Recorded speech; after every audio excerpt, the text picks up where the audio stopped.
Hi, it's Steve. Today we'd like to show you how to replace the strike for the top on your range. It's a really easy repair. Let me show you how we do it.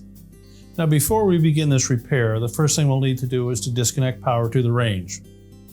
So either pull it far enough forward that you can unplug it, or locate your electrical panel, turn off the appropriate breaker, or remove the appropriate fuses.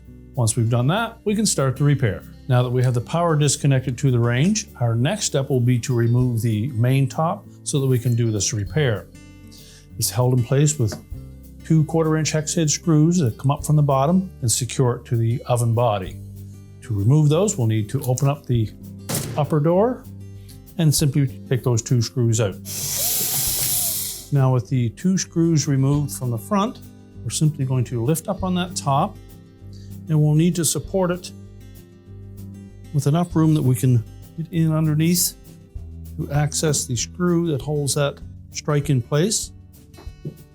So you either have somebody hold it for you or support it with either a wooden block, and then we can take out that screw. This is typically a Phillips screw that secures that strike. Remove the defective one and discard it. Locate the new one, and we just need to make sure that we insert that tab into the slotted opening on the top of the side panel. Line up the screw hole.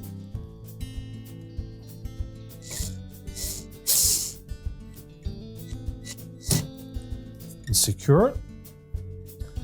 And that will line up with a corresponding opening in the bottom of the main top to hold it straight. We can then remove our support block, lower the top down, make sure it sits over top of that strike, and then we're ready to reinstall the 2 retaining screws underneath the front. We're now ready to push the oven back into place, reconnect the power, and your repair is complete.